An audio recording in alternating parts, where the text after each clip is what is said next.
Ya. Al-Quran ada di dalam hati kita, demikian juga akhlak menghiasi diri kita, serta menghiasi Al-Quran yang ada dalam hati-hati kita. Pada pertemuan yang lalu telah kita bahas bahwasanya di antara akhlak pengemban Al-Quran itu dalam masalah mencari harta, dia ketika mencari harta itu dia menggunakan ilmu dan juga menggunakan fikih. Dia tahu ada ilmu dalam mencari harta, ada zakatnya, ada kejujurannya, ada akadnya, ada hal-hal yang harus dipenuhi, ya, harus dipenuhi. Ada hal-hal yang harus ditinggalkan dan seterusnya dalam muamalah, dalam mencari harta.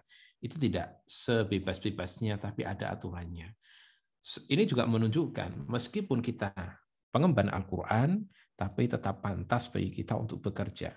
Selama pekerjaan kita itu ada disertai dengan ilmu, disertai dengan fikih. Jadi tidak serampangan. Apalagi harta yang Allah Subhanahu wa taala berikan itu nanti akan ditanyakan, ya, akan ditanyakan oleh Allah dari dua hal, ya. Wa an malihi min aina iktasabahu wa fima anfaqah. Dan juga akan ditanya nanti seorang di hari kiamat tentang hartanya, dari mana dia mencari dan kemana dia belanjakan. Kemudian yang selanjutnya adalah memakai pakaian yang sederhana, ya, sederhana, yang penting itu adalah halal dan menutupi auratnya. Jadi tidak memaksakan diri menggunakan pakaian yang mewah ketika melihat orang-orang berpakaian dengan pakaian-pakaian yang mewah. Seandainya dia hanya mempunyai pakaian yang seperti itu, dia pakai. Yang penting itu adalah bersih, penting itu adalah halal, penting itu adalah rapi, dan Allah Subhanahu wa taala mencintai kerapian, dan yang paling penting itu adalah menutupi auratnya. Kita tidak perlu minder dengan kekayaan orang, karena kita di hadapan Allah Subhanahu wa taala yang dilihat oleh Allah adalah amalan dan hati kita. Kemudian apabila sifat selanjutnya adalah apabila diberi keluasan rezeki, dia pun juga melonggarkan. Artinya dia pemurah, dia dermawan. Ketika rezekinya dimudahkan oleh Allah, dia banyak berinfak, dia banyak bersedekah. Tapi apabila sedang disempitkan oleh Allah, dia tidak boros, dia berhemat meskipun tidak pelit. Beda antara hemat dengan pelit, ya. Hemat di sini adalah tidak mengeluarkan harta dalam hal yang sia-sia. Tapi dalam hal yang bermanfaat dia keluarkan dalam keadaan tidak membahayakan diri sendiri dan keluarganya. Jadi seorang yang berhemat tetap bisa bersedekah meskipun tidak sebanyak ketika uangnya sedemikian banyak. Ya, jadi dia berhemat. Ya, dan memboroskan harta itu termasuk hal yang dibenci oleh Allah Subhanahu wa taala, wala tubadzir tabdzira. Janganlah kalian tabdzir, menyia-nyiakan harta. Jadi apabila diberi keluasan rezeki, dia meluaskan rezeki tersebut, dia dermawan, ya. Ya. Dia dermawan, dia membagikan kepada orang-orang di sekitarnya, dan juga dia berinfak fi sabilillah. Tapi apabila sedang diuji dengan kesempitan rezeki, dia bisa berhemat, maka kehidupan dia adalah tetap sesuai dengan apa yang dia dapatkan. Dia tidak melampaui batas, dia tidak kemudian berhutang, ya, kecuali kalau dalam hal yang sangat-sangat terpaksa sekali, kemudian tidak melampaui batas sehingga menggunakan hal-hal yang haram. Orang mungkin suatu saat dia bisa menghindarkan diri dari yang haram. Namun suatu saat ketika dia melihat kok rezekinya sempit, kemudian kasihan melihat keluarga dan anaknya, terpaksa dia mengambil harta dari jalan yang haram. Ya. Kenapa ini? Ya karena tidak mau berhemat dia, tidak mau mencukupkan dirinya dengan rezeki yang Allah Subhanahu wa taala telah tuliskan. Kemudian yaqna'u bil qalili fayakfih. Dia itu menerima dengan rezeki yang sedikit. Seorang hamil Quran, seandainya rezekinya segitu dia terima.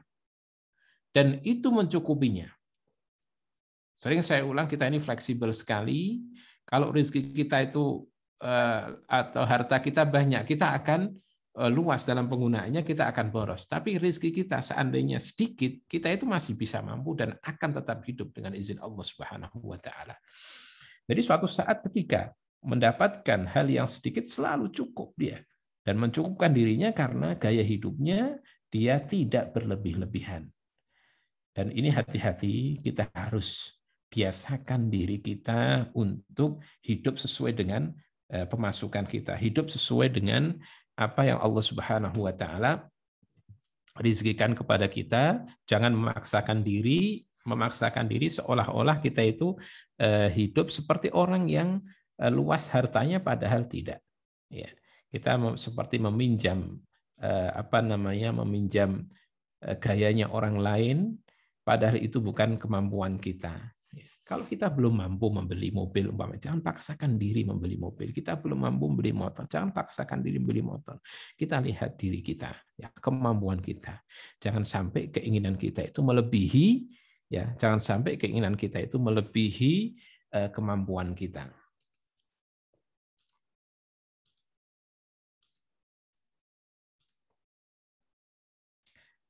Ikhwas sekalian rahimakumullah, kita lanjutkan. Kemudian wa yahdharu ala nafsihi minad dunya ma yudghih, dan selalu berhati-hati.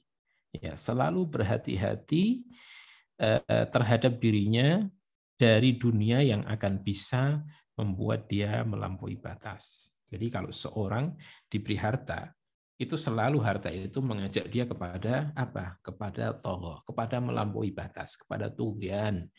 Nah, dia ketika mendapatkan harta berhati-hati. Jangan sampai harta saya ini menjadikan saya melampaui batas, yaitu sampai yang semulanya diperbolehkan untuk sesuatu yang halal, karena dia punya harta akhirnya melakukan hal yang haram.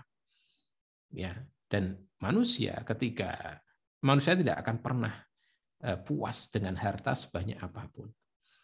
Maka sebenarnya harta sedikit kita bisa hidup, harta banyak pun kita tidak kemudian melampaui batas. Kalau kita ikuti terus, kita akan melampaui batas dan kita akan lupa tujuan kehidupan kita. Ikhwas sekalian rahimakumullah, kita lanjutkan. Silakan buka halaman ke-28 ya. Halaman ke-28.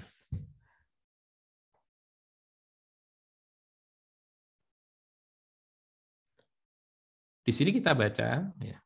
Bismillahirrahmanirrahim. Yatba'u wajibatil Qur'ani was sunnah.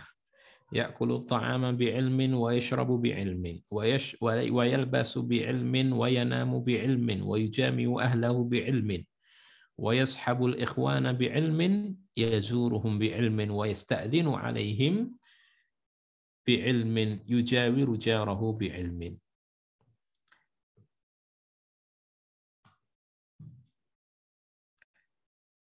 Yattabi'u wajibatil Qur'ani was sunnah.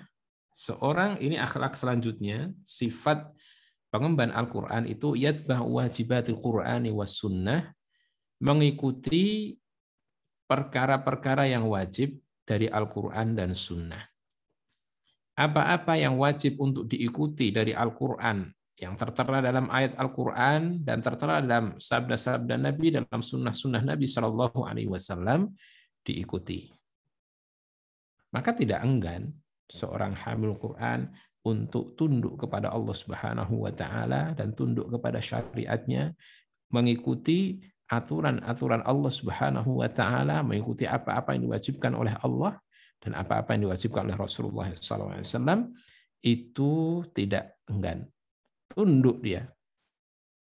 Maka apapun. Meskipun itu suatu saat perkara yang berat dilakukan, tapi ketika itu kewajiban dalam Al-Quran dan Sunnah, dia lakukan. Kemudian ya'kulut ta'ama bi'ilmin. Kalau dia makan, itu makan dengan ilmu. Subhanallah. Seorang penghafal Al-Quran, itu semua apa yang dia lakukan selalu ilmu. Selalu dasari kepada ilmu. Maka kemarin atau tadi, kalau mencari nafkah, bekerja juga dengan ilmu. Ini pun ketika makan didasari kepada ilmu. Loh, apa makan ada ilmunya? Iya. Makan itu ada ilmunya, ada aturannya. Maka perlu bagi kita untuk mengetahui sunnah-sunnah dalam makan. Adab-adab dalam makan, adab-adab dalam minum. Jadi, ya'kulut ta'ama bi'ilmin. ketika makan, ya kulu makan at-ta'ama makanan bi ilmin dengan ilmu. Ya, ketika makan makanan itu makan dengan ilmu.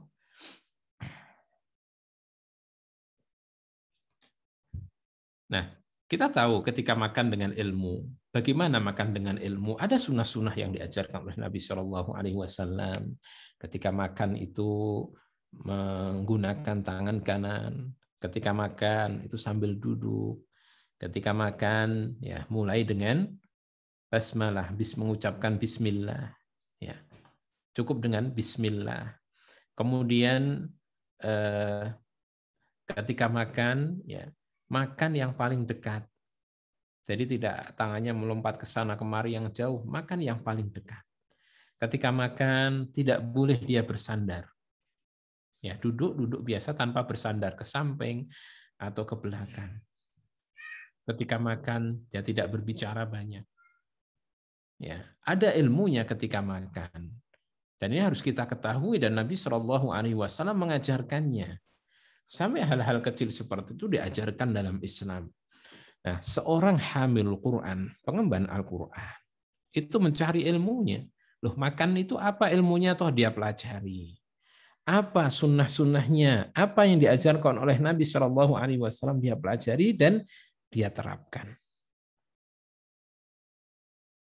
Sangat miris kalau ada penghafal Al-Quran, ada santri umpamanya, kok kemudian makannya dengan berdiri, atau makan dengan tangan kiri, atau makan sambil berjalan, ya itu tidak sesuai, tidak berakhlak seperti itu.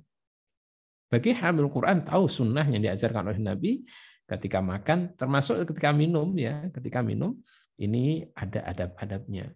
Tadi menggunakan tangan kanan, kemudian duduk, tidak bersandar, memulai dengan Bismillah, ya, bacaan Bismillah. Demikian juga adab-adab yang perlu kita ketahui saat makan dan minum. Dan ketika sudah selesai makan dan selesai minum pun juga ada doanya. Dan bersyukur kepada Allah Subhanahu wa taala akan rizki makanan dan minuman yang telah diberikan.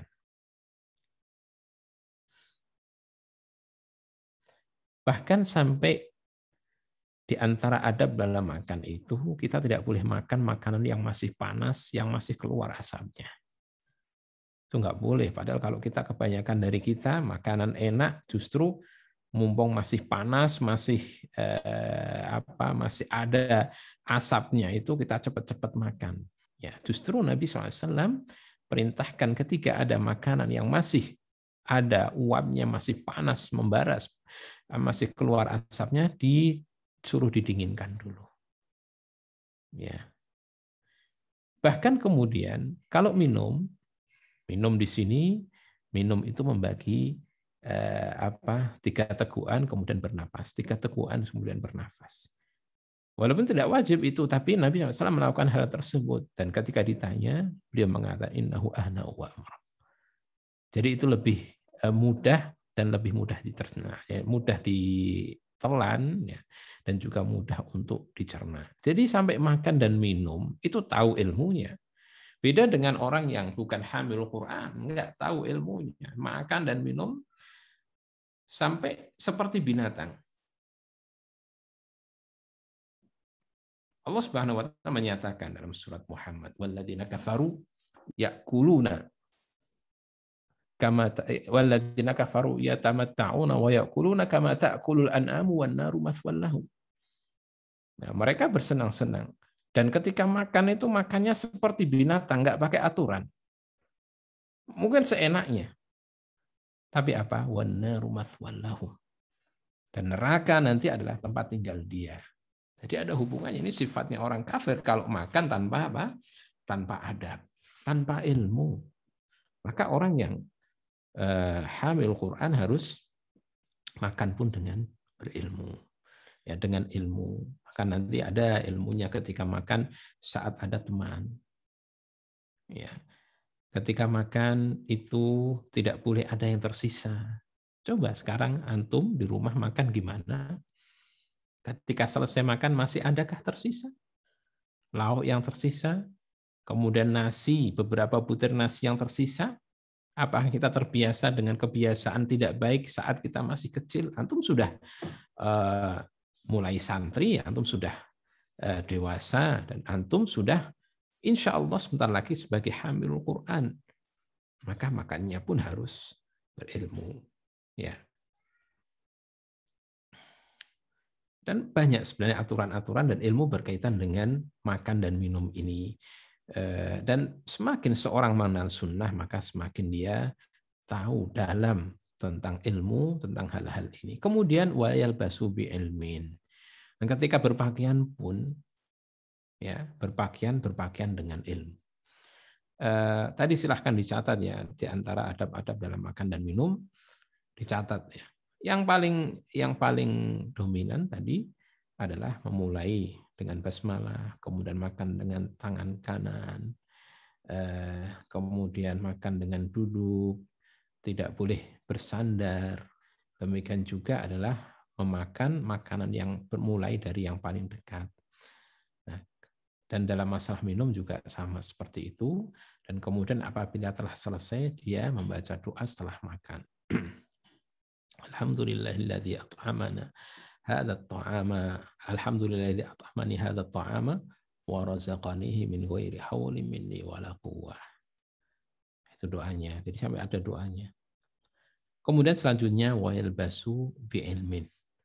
Dan ketika memakai pakaian, yalbasu itu memakai pakaian bi ilmin juga dengan ilmu. Jadi memakai pakaian juga dengan ilmu, tidak ngawur, tidak asal-asalan. Ya. Adab-adab dalam berpakaian itu banyak, dan itu diajarkan oleh Nabi Shallallahu Alaihi Wasallam. Ketika memakai baca Bismillah, ya, kemudian pakaian itu adalah pakaian yang menutupi aurat, pakaian yang pantas bagi seorang Muslim, pakaian yang bersih, tidak ada najisnya ketika dipakai untuk beribadah, pakaian yang tidak mirip dengan pakaiannya lawan jenis. Laki-laki ada aturannya sendiri, perempuan juga ada aturannya sendiri. Ya, pakaian laki-laki tidak boleh menyerupai pakaian perempuan, pakaian perempuan tidak boleh menyerupai pakaian laki-laki.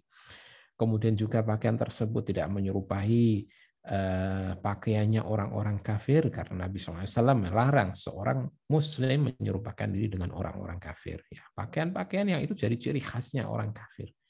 Ya, itu tidak boleh. Kemudian pakaian tersebut adalah bukan pakaian yang diharamkan, seperti terbuat dari sutra bagi laki-laki itu diharamkan. Ya, dan pakaian tersebut juga seyogianya adalah tidak banyak tulisan-tulisan yang atau gambar-gambar yang mengganggu ketika dipakai untuk sholat. Di luar sholat mungkin bebas, tapi ketika sholat jangan sampai memakai pakaian-pakaian yang mengganggu. Kemudian mengganggu pandangan orang lain yang sholat. Kemudian juga bagi wanita, ya, pakaian itu adalah menutupi seluruh tubuh. Ya. Kemudian pakaian itu adalah pakaian yang longgar. Tidak pantas kita pakai pakaian yang ketat. Baik laki-laki, terlebih adalah perempuan. Ya. Laki-laki memakai pakaian yang longgar, apalagi perempuan, ya, sangat-sangat tidak diperbolehkan memakai pakaian yang ketat, karena itu akan membentuk aurat dan itu akan menjadi fitnah, ya, akan menjadi fitnah. Maka ketika seorang hamil Quran memakai pakaian pun memakai pakaian itu dengan ilmu, ya. Dan hendaklah ketika kita sudah punya hafalan Al-Quran, sudah menjadi santri, pakai pakaian yang sopan. Keluar rumah jangan pakai celana kolor lagi. Keluar jangan pakai kaos yang bertuliskan nama-nama orang kafir, pemain-pemain sepak bola yang itu nama orang-orang kafir, yang kita mengagungkan mereka orang-orang kafir. Tidak boleh seperti ini. Ya. Keluar kita harus sudah memakai pakaian yang sopan. Antum sekarang sudah menjadi santri dan antum sekarang sudah berusaha, bertekad untuk menjadi pengemban Al-Quran, hamil Quran, maka pakaiannya juga dijaga. Dan alangkah bagusnya kita ini ketika sholat, ya, dibaguskan pakaiannya, memakai minyak wangi, demikian juga memakai peci. Masih banyak santri-santri yang sholat nggak pakai peci. Peci ini betul tidak wajib dan bukan termasuk dari syarat dan rukunnya sholat. Tapi itu masuk dalam firman Allah Subhanahu wa taala, Ya bani Adam, khudhu zinatakum inda kulli masjid.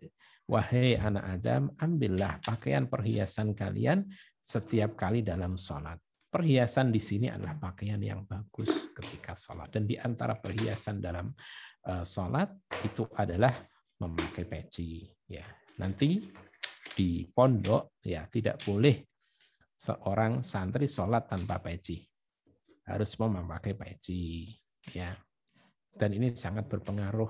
Biasanya anak-anak yang pakai peci itu akan lebih tawadhu, lebih sopan daripada yang tidak. Karena ini ada pengaruhnya. Ya. Dan kebiasaan Nabi SAW itu selalu memakai penutup kepala, juga para sahabatnya dan juga para ulama. Dan ini bisa membedakan kita dengan orang-orang yang fasik. Karena akan kelihatan jati diri kita sebagai seorang santri, sebagai orang yang muslim. Saya punya teman, ya orang Amerika dari Brooklyn. Brooklyn itu kota yang banyak penjahatnya. Dia masuk Islam, ya, teman saya sekelas dulu. Bagaimana dia masuk Islam? Masuk Islam hanya karena melihat seorang memakai peci putih. Ketika beliau sedang melamun di atas jembatan, ya, orangnya orang nakal.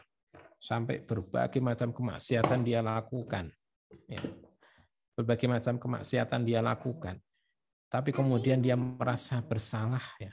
Dia dilihat dari wajahnya, dari postur tubuhnya, kelihatan kalau dulunya orang yang nakal dia. Tapi kemudian dia merasa bersalah. Ya. Dia merasa bersalah.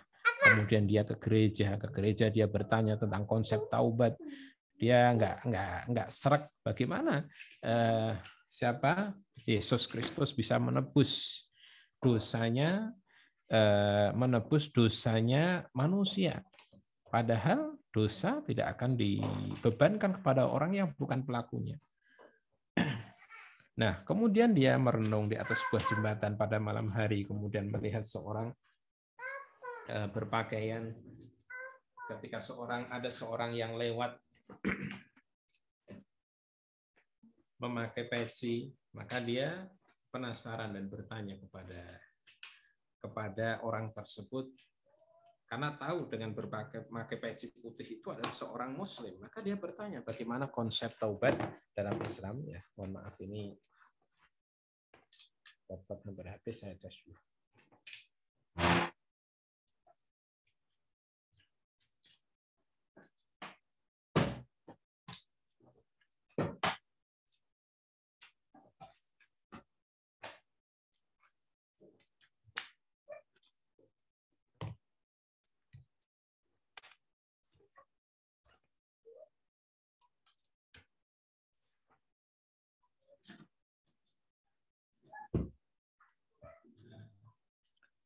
Jadi kemudian ternyata dijawab bahwasanya konsep taubat dalam Islam adalah siapapun yang mempunyai salah sebesar apapun kesalahannya, apabila dia menyesal kepada Allah Subhanahu wa taala dan dia bertaubat, kemudian dia tidak mengulangi lagi dan dia berjanji untuk lebih baik dan seterusnya, syarat-syarat taubat, ya dosa sebesar apapun akan diampuni oleh Allah Subhanahu wa taala.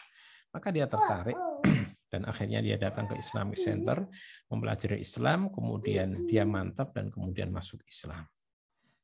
Dengan peci, ikhwas sekalian. Kita ini kalau yang muslim memakai peci dan dia berakhlak yang baik, maka nanti orang-orang yang berpeci itu akan apa? Kesannya adalah orang yang baik. Orang yang berpeci kalau berbicara adalah berbicara dengan santun, maka orang nanti punya kesan, oh ini ada orang pakai peci pasti apa tutur katanya santun. Orang yang berpeci itu adalah orang yang kita ketika berpeci kita orang yang jujur. Maka orang kalau semuanya seperti ini, maka nanti akan ada kesan bahwa orang berpeci itu adalah jujur. Nah, kita harus bangga dengan atribut agama Islam, ya, atribut agama Islam. Keluar tidak masalah kok kita pakai gamis. Tidak masalah kita pakai peci, tidak masalah kita pakai sarung. Kita tambahkan bahwasanya kita orang-orang yang muslim ini adalah berakhlak yang baik. Dan kita tampil di luar memperlihatkan atribut kita sebagai seorang muslim disertai dengan akhlak kita yang baik, ucapan kita yang halus, yang sopan, orang-orang pun nanti akan respect kepada orang-orang yang Muslim yang mempunyai atribut, memakai atribut-atribut sebagai seorang Muslim. Maka ikhwas sekalian kembali bahwasanya seorang hamil Quran itu apabila memakai pakaian adalah memakai juga atau menggunakan ilmu. Kita lanjutkan wa yanamu bi ilmin. Sifat selanjutnya adalah seorang hamil Quran apabila dia tidur pun tidur dengan ilmu. Subhanallah. Sampai tidur. Yang orang awam mungkin tidur tinggal ada kasur langsung dia rebah selesai. Seorang yang hamil Quran enggak langsung seperti itu. Dia punya punya adab dulu, dia bersihkan dulu dirinya, dia berwudu sehingga dalam keadaan tidur dalam keadaan suci, kemudian dia baca doa-doa sebelum tidur, ya, kemudian tidur adalah miring ke kanan dan meletakkan kedua tangannya di bawah pipinya, pipi kanannya dan seterusnya. Kemudian nanti ketika terjaga membaca zikir. Kemudian juga ketika bermimpi dengan mimpi yang tidak baik, ada adabnya semuanya. Nah, bagi hamil Quran, dia pelajari ini apa sih adab-adab tidur agar ketika tidur menggunakan ilmu. Kemudian wa yujami'u ahlahu bi'ilmin. Nah, ini bagi yang berkeluarga apabila mendatangi istrinya, menggauli istrinya itu adalah dengan ilmu. Dalam menggauli istrinya dengan ilmu. Ya, ada adab-adabnya, ada aturan-aturannya yang harus dipenuhi dan itu diajarkan oleh Nabi Shallallahu Alaihi Wasallam.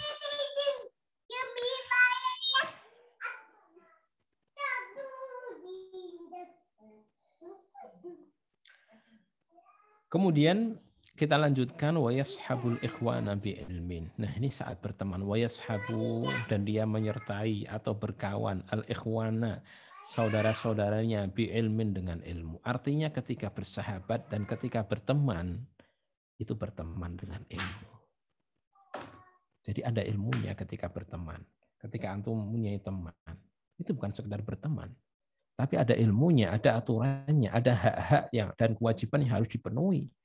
Orang berteman hanya ingin senangnya saja. Orang berteman hanya ingin ambil maslahat dan manfaatnya saja. Ketika dia dituntut untuk membela, dituntut untuk membantu, dituntut untuk menghibur, dia nggak mau. Ketika senang dia dekati temannya, ketika susah dia tinggalkan. Ya. Kemudian tidak mau mendoakan temannya, tidak mau menasihati temannya.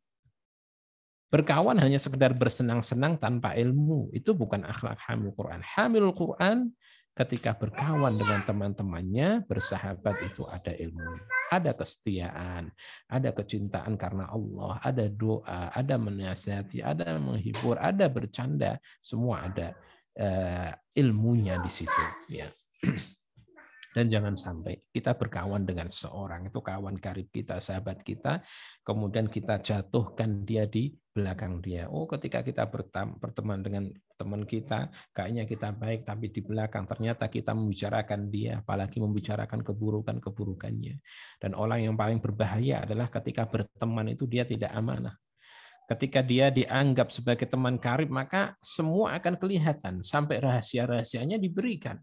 Tapi kemudian dia di belakang berkhianat, maka keburukan-keburukan dan rahasia itu diberitahukan kepada teman-temannya, kepada orang lain yang akhirnya rahasia dan aib dia terbongkar dan dilihat, diketahui oleh banyak orang.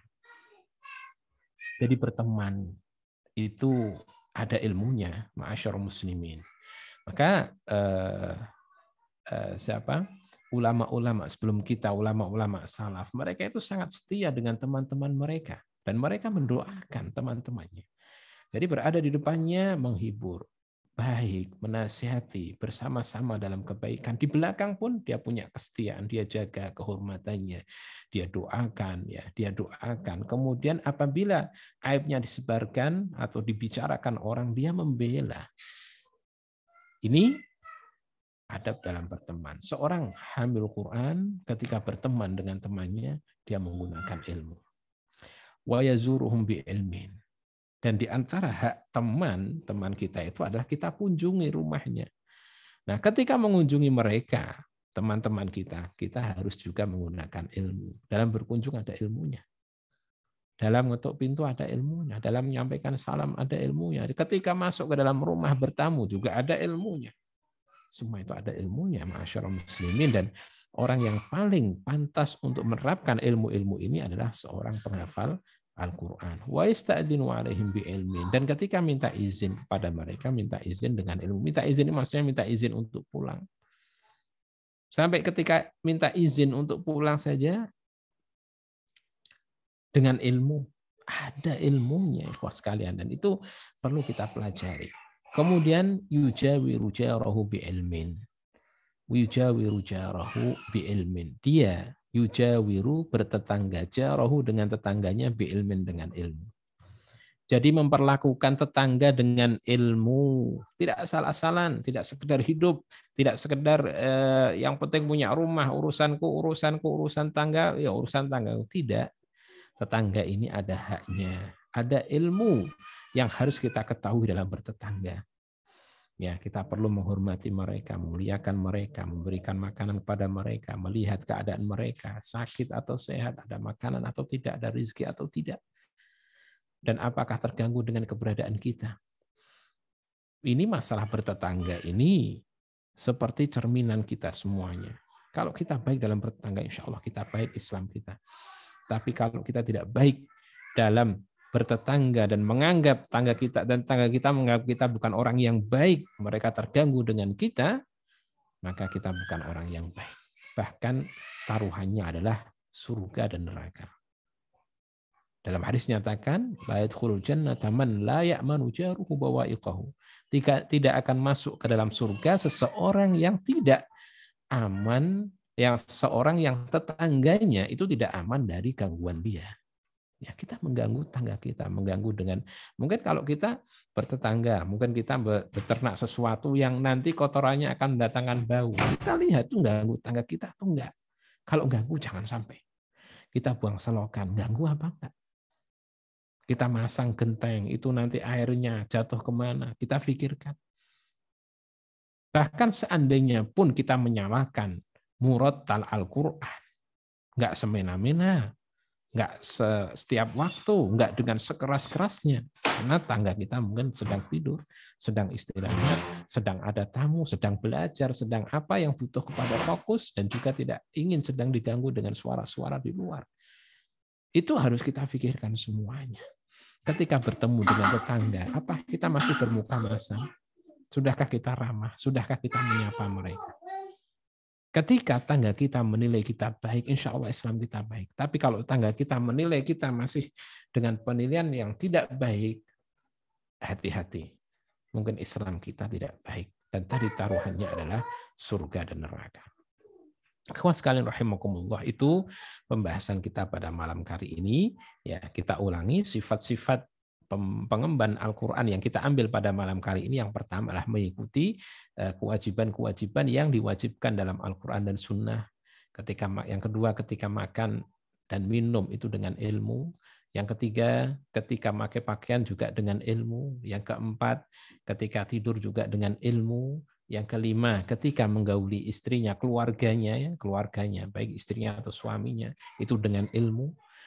Selanjutnya, yang keenam, apabila dan ketika berkawan dan bersahabat itu persahabatan dan dasari dengan ilmu, mengunjungi sahabatnya, temannya dengan ilmu, dan minta izin untuk pulang pun juga dengan ilmu, serta ketika bertetangga itu dia menerapkan ilmu-ilmu dalam bertetangga. Jadi bertetangga juga dengan ilmu. Itu yang kita bahas pada kesempatan kali ini. Semoga Allah Subhanahu wa taala memberikan taufik dan hidayah kepada kita semuanya. Sallallahu ala nabiyina Muhammad wa ala alihi wa ashabihi ajma'in walhamdulillahirabbil alamin.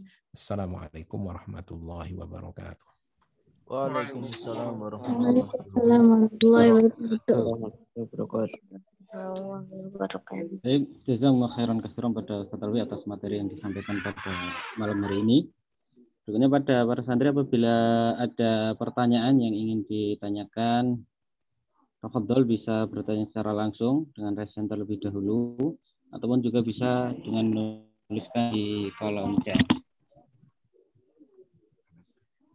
Baik, Ustaz Afan, ini ada pertanyaan jika mengenai berpakaian, Ustaz. Ya.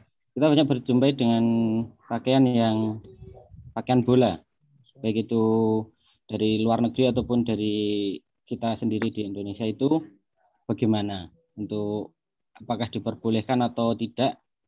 Kemudian yang berikutnya, pakaian ketika sholat, untuk ini kita jumpai pakaian yang gamis cuma dari bahan kaos.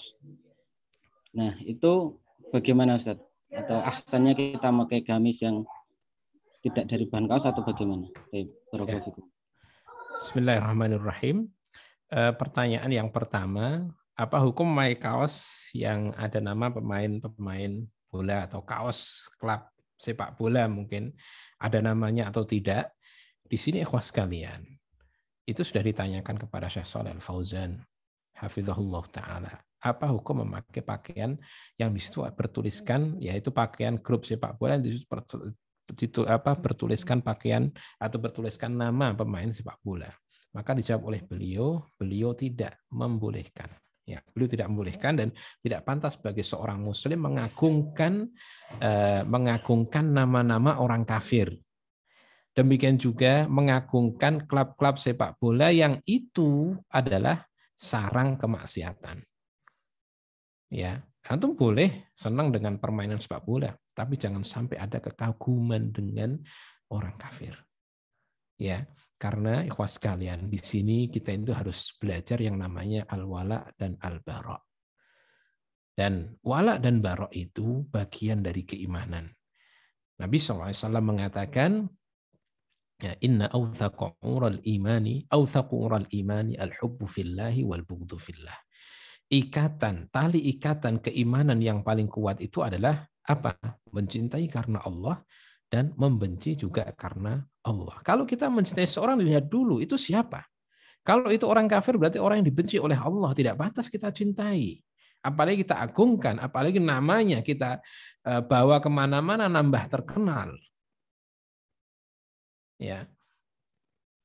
Bagaimana kita mencintai Allah sedang kita mencintai orang-orang yang dibenci oleh Allah? Apalagi pemain-pemain ini, mereka dengan vulgar, dengan terang-terangan melakukan kemaksiatan.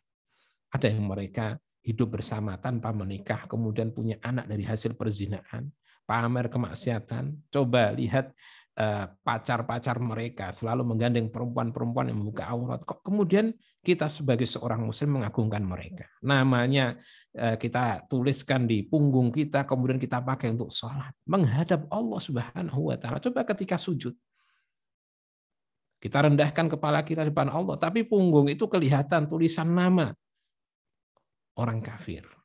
Di mana keimanan kita? Hati-hati ikhwas kalian. Bisa jadi iman kita itu kopong walaupun kita ya bolong, kosong di dalam, walaupun kita mengaku sebagai orang yang beriman ketika tidak punya wala dan bara. Cintailah ya, cintailah para sahabat Nabi, cintailah orang-orang yang saleh, cintailah para ulama, cintailah orang-orang yang berilmu. Ya. Jangan kita cinta dengan orang-orang yang dimurkai oleh Allah Subhanahu wa Ta'ala. Kalau kita betul-betul cinta kepada Allah, maka kita akan mencintai orang-orang yang dicintai oleh Allah. Ya, apalagi kadang ada juga pakaian-pakaian seperti itu tidak pantas dipakai apalagi ketika sholat. Ya. Kalaupun ingin memakai pakaian sepak bola atau pakaian kaos itu boleh, tapi jangan bentuk mengagungkan klub-klub yang itu adalah orang-orang kafir atau di situ ada nama-nama orang kafir. Ya, antum suka sepak bola juga boleh. Dan kaos itu sendiri sebenarnya tidak, ini sebagai jawaban juga yang kedua. Kaos itu bukan diharamkan, boleh. Yang enggak boleh itu adalah apabila itu adalah ada hal-hal yang dilarang. Ya, yang dilarang. Contoh ya tadi ada nama-nama orang kafir, ada itu seragamnya klub orang-orang kafir. Demikian juga apabila di situ ada gambar makhluk yang bernyawa atau kemudian ada tulisan-tulisan yang mengganggu. Ya. Itu tulisan-tulisan adalah kaos-kaos yang tulisannya itu menggelitik. Itu orang sholat di belakang kita mungkin bisa tersenyum itu. Ya. Ada kaos yang tulisan-tulisannya lucu, tulisan-tulisan ngeprank dan yang lain. Itu nggak pantas. Ya, nggak pantas dipakai. Alhamdulillah ada kok kaos-kaos yang sekarang isinya nasihat dan tulisannya di depan, jadi nggak ganggu orang yang sholat. Ada kaos anak-anak itu yang nama-nama sahabat, ada kaos Khalid bin Walid, itu bagus. Atau kaos tadi saya barusan lihat Hafid Boy, gitu. Artinya saya ingin jadi hafid, laki-laki yang hafid Al-Quran, bagus. Ya, jadi nggak masalah kaosnya itu, cuman yang masalah adalah ketika itu merupakan syiar kekafiran, syiar kemaksiatan. Ya, maka seandainya sekarang ada itu baju Muslim yang bentuknya bahannya kaos, nggak masalah. Atau gamis bahannya juga bahan kaos, nggak masalah, itu boleh dipakai. Ya. Nabi SAW itu nggak suka ketika sholat kemudian ada gambar-gambarnya bajunya itu. Ya, dalam kisahnya Abu Jaham, Nabi SAW diberi hadiah pakaian oleh Abu Jaham. Ya, maka ketika selesai sholat beliau mengatakan, kembalikan baju ini kepada Abu Jaham dan berikan baju yang lain karena di situ tadi baju itu telah mengganggu sholatku. Ya, mengganggu Nabi SAW. Nah, itu orang yang paling khusyuk saja, itu Nabi kita Muhammad SAW saja, itu kadang beliau masih terganggu dengan gambar-gambar yang ada dalam pakaian. Ya, kita mungkin karena nggak khusyuk maka nggak terganggu ya pakaian yang aneh-aneh. Itu kita biasakan ya ikhwas sekalian, sampai dalam berpakaian itu ada ilmunya. Maka sekarang antum sudah paham. Ini saya sebagai seorang ahli Quran atau seorang hamil Quran, pakaian saya bukan sebebas-bebasnya lagi, tapi betul-betul pakaian yang pantas ya. Wallahu a'lam. Baik, jazakallahu khairan katsiran atas jawabannya, Ustaz. Berikutnya tafadhol untuk santri yang lain, apabila masih ada yang ingin ditanyakan, bisa tanya secara langsung ataupun lewat tulisan di chat. Assalamualaikum. Waalaikumsalam warahmatullahi wabarakatuh. Ana mau bertanya. Ada 2 pertanyaan yang mau Ana ajukan. Yang pertama, bagaimana kalau makan-makan di tempat walimahan, di sana itu kan biasanya susah untuk mencari tempat duduk.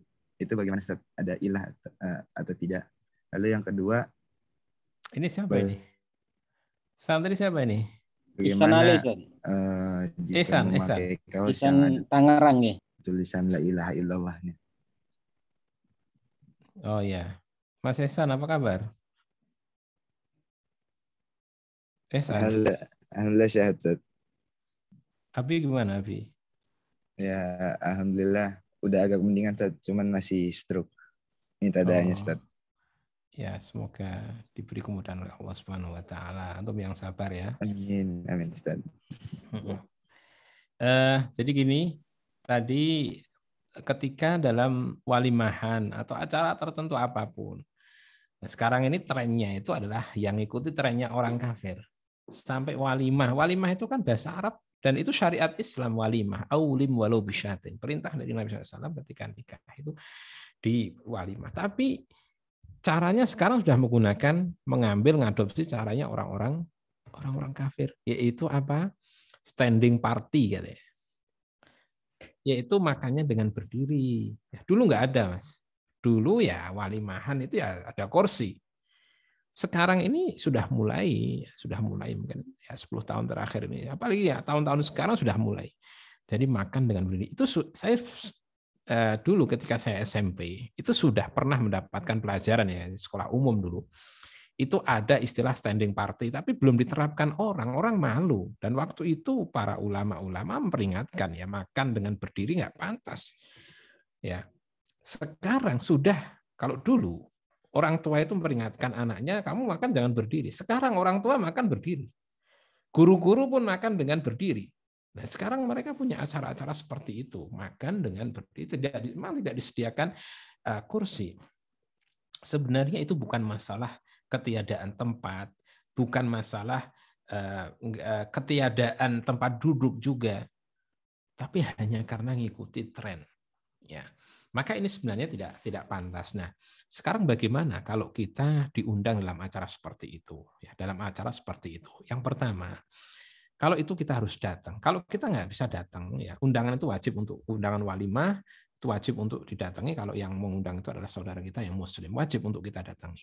Nah, kalau kita datang, ya, kok ada acara makan seperti itu, antum punya pilihan, ya, antum makan dan cari tempat duduk seadanya, ya, walaupun jongkok di sini sudah terhitung duduk. Bagaimana nanti yang lain, antum mojok atau kemana kayak gitu, ya, cari tempat duduk, ya. Pilihan yang kedua, antum nggak makan, pamit pulang. Pilihan yang ketiga, antum bungkus. Bilang, ini saya bungkus. Ya, atau kalau sudah terpaksa, antum boleh makan dengan berdiri namun dalam terpaksa. Jadi makan dan minum dengan berdiri apabila saat dibutuhkan itu tidak mengapa. Ya, tidak mengapa. Tapi saat dibutuhkan di sini adalah saat-saat darurat. Kalau nggak darurat jangan. Nah, kalau memang terpaksa harus berdiri, ya nggak apa-apa. Tapi sudah berusaha tadi, nyari tempat duduk, nyari ya tadi berapa opsi. Kalau boleh dibungkus, bungkus saja. Oh, ini lagi PPKM, saya makan di rumah. Ya, bungkus ya, nggak apa-apa. Tapi kalau memang harus terpaksa, antum bisa makan dengan berdiri, tapi itu antum harus banyak istighfar kepada Allah. Demikian juga mungkin nggak usah banyak makannya. Yang penting syarat untuk makan dan minum sudah selesai, kemudian pamit. Ya, seperti itu. Tapi seandainya ada tempat duduk, itu nanti bisa jadi contoh ya. Di beberapa walimah itu ada beberapa hal yang mungkin kemungkaran itu kita nggak perlu ngikuti. Contohnya di beberapa tempat di daerah saya itu kalau dalam walimahan itu masih pakai kursi, alhamdulillah. Tapi makanan itu nggak boleh dihabiskan. Jadi harus tersisa setengah gitu. Nah, nanti kalau yang habis itu mungkin dilihat orang, dicibir dan yang lain. Saya nggak pernah di walimahan kok kemudian nasi sisa itu. Seingat saya, selalu saya habiskan. Nggak peduli orang lihat. Ya, nggak peduli orang. Ini adalah Islam, kita harus bangga. Dan alhamdulillah saya pernah waktu itu ada undangan acara besar seperti itu. Saya duduk di barisan para kiai. Nah, mereka ya kiai dikiaikan lah tokoh masyarakat. Ya, ketika makan, saya makan habis. Ya, jadi bukannya mereka yang kemudian menanyakan saya yang bertanya kepada mereka, kenapa tidak dihabiskan? Akhirnya pada bekewuh. Karena tahu dalam ajaran Islam nggak boleh menyisakan makanan. Nah, karena mereka juga panutan masyarakat, akhirnya apa? Dihabiskan juga. Nah, inilah ketika kita bangga dengan Islam, ya kita bangga dengan Islam, orang itu ngikut kok. Tapi kita harus selalu dengan akhlak yang baik. Sekarang saya kasih contoh, Mas. Coba ya, kenapa hampir setiap restoran itu ada musolanya? Walaupun restoran yang punya mungkin non-muslim, tapi selalu menyediakan musola. Setiap kafe-kafe aja sekarang ada musolanya. Kenapa? Karena ada pelanggan-pelanggan itu sholat. Karena nanti kalau nggak ada musola, nggak ada pelanggan. Nah, akhirnya apa? Orang-orang lomba-lomba bikin musola. Kemudian seandainya di bandara ya, di airport, semua orang muslim sholat, maka terpaksa pemilik atau mungkin pemerintah yang mempunyai airport harus menyediakan, ini adalah kebutuhan masyarakat, maka akan menyediakan apa? Masjid dan musola. Saya punya teman orang Belanda asli, nama Islamnya namanya Abdullah. Masya Allah, orangnya akhlaknya bagus sekali. Orang Belanda asli, orang putih, janggutnya aja putih dia, pirang ya.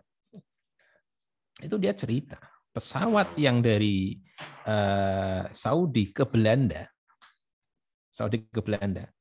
itu mesti ada musolanya. Kenapa? Karena ada beberapa yang ketika masuk waktu sholat harus sholat. Sediakan musola. Pesawat loh. Kemudian ikhwas sekalian, kalau ada orang-orang yang berwisata, itu sepakat kaum muslimin meminta wisata yang syar'i, makanan harus halal, dipisah laki-laki dengan perempuan. Kemudian yang menginap adalah orang-orang yang berkeluarga, yang tidak ada ikatan keluarga boleh menginap. Maka orang berlomba-lomba untuk apa? Untuk menyiapkan wisata syariah. Kalau orang semuanya sepakat tidak mau menyimpan uangnya dalam bank yang konvensional. Maka orang-orang ingin ada bank-bank yang syariah. Maka sekarang bank-bank syariah berlomba-lomba semua. Dulu hanya satu bank muamalat, yang kemudian BRI ada yang syariah, kemudian BNI yang syariah, kemudian semua digabungkan menjadi bank BSI, Bank Syariah Indonesia yang sekarang. Itu dulu perjuangannya berat sekali untuk mempunyai bank syariah itu. Nah, akhirnya seperti itu. Sekarang ketika seorang muslim itu komitmen nggak makan kecuali makanan yang halal. Sedang dalam tempat-tempat wisata, dalam airport, dalam kota-kota, ya itu orang-orang kan belanja makanan. Ya. Tidak makan kecuali yang halal. Maka mau tidak mau orang akan menyediakan restoran yang halal di wisata-wisata, di tempat-tempat yang dikunjungi oleh kaum muslimin. Nah, jadi kita itu kalau mau komitmen dengan Islam, dan itu sudah menjadi kebutuhan, dan kita nggak mengalah, tapi tetap disertai dengan cara yang baik, akhlak yang baik, orang akan tunduk kepada kita. Ya, akan tunduk kepada kita. Orang-orang, sebagian teman-teman yang di luar negeri, mereka cerita ketika masuk ke suatu restoran, dia pakai peci, jelas kelihatan sebagai seorang muslim, atau yang perempuan berjilbab. Ketika akan makan, akan masuk, sudah diberitahu, maaf, ini kita bukan restoran halal. Diberitahu. Ini makanannya mengandung babi. Diberitahu dengan cara yang baik. Kenapa? Karena apa? Orang-orang ini ada komitmen. Akhirnya mereka hormat kepada kita.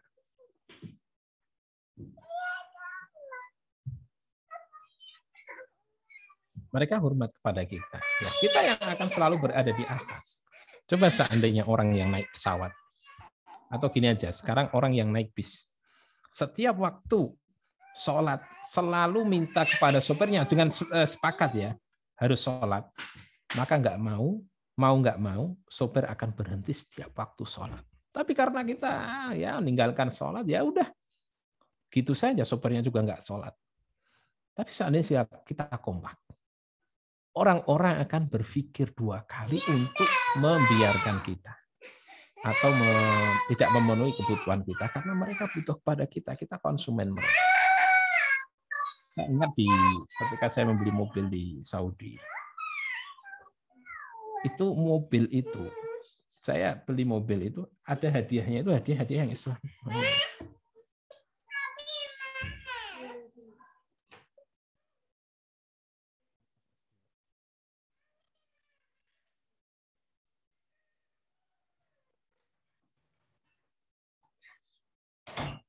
Ya kembali, ketika saya beli mobil Toyota ya.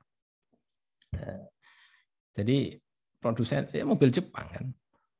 Tapi dapat hadiahnya sajadah. Yang itu saya pakai. Mungkin kalau antum lihat saya bawa sajadah yang kuning, yang kulit, yang kayak kulit bagus. Saya suka sekali, enak sekali. Itu sebenarnya hadiah dulu.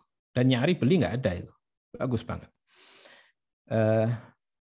Kemudian setiap kali, yaitu ada opsinya. Jadi setiap kali kita nyalakan mobil itu selalu keluar doa mobil Fortuner, Toyota Fortuner. Saya beli di Saudi. Itu kalau kita nyalakan, itu selalu keluar doanya. Allahu Akbar, Allahu Akbar, Allahu Akbar, subhanalladzi sakhkhara lana hadza wa ma kunna lahu muqrinin wa inna ila rabbina lamunqalibun. Ada doanya keluar dari speaker. Loh, itu sampai Toyota, itu kan miliknya orang kafir. Tapi ketika pasarnya orang Saudi itu, ketika naik mobil itu membaca doa naik kendaraan, akhirnya apa? Dibuatlah fasilitas seperti itu. Sampai saya ingat ada teman saya, dia adalah dai orang Sri Lanka. Jadi ada orang Hindu, itu sampai hafal doa safar karena apa? Karena dia beli mobil di situ, di Saudi. Setiap kali dinyalakan keluar doa safar. Nah itu seorang muslim punya izzah. Ketika kita komitmen dengan agama kita, kita bangga dengan atribut Islam. Ya, sekarang tentara-tentara Amerika, mereka sniper mereka itu selalu bawa sorban itu. Ya, antum lihat. Itu kenapa? Di antaranya adalah karena mereka orang-orang tentara-tentara Islam bangga dengan sorban. Itu sebenarnya pakaian muslim. Tapi mereka ikut. Ya.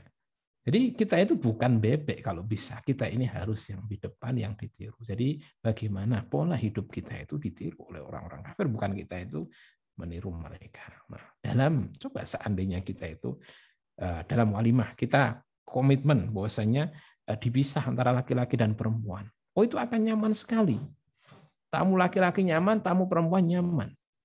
Nah, itu seandainya bisa dimasyarakatkan seperti itu semua, orang akan lebih nyaman. Bahkan orang kafir pun nanti akan ikut-ikut. Makan harus duduk. Lebih nyaman mana makan berdiri dengan duduk itu? Nyaman duduk. Maka kalau restoran itu kan mesti duduk. Ya kan biar nyaman. Kita ini aneh. Sudah jelas itu adat kafir. Nggak enak lagi, kita ikuti lagi. Jadi kita banggalah dengan Islam. Banggalah dengan atribut-atribut sebagai seorang muslim. Banggalah saya ini seorang muslim. Bukan kita malu dengan Islam kita. Bukan kita membebek, tapi justru membuat contoh orang-orang yang di sekitar kita. Ya, wallahu taala alam.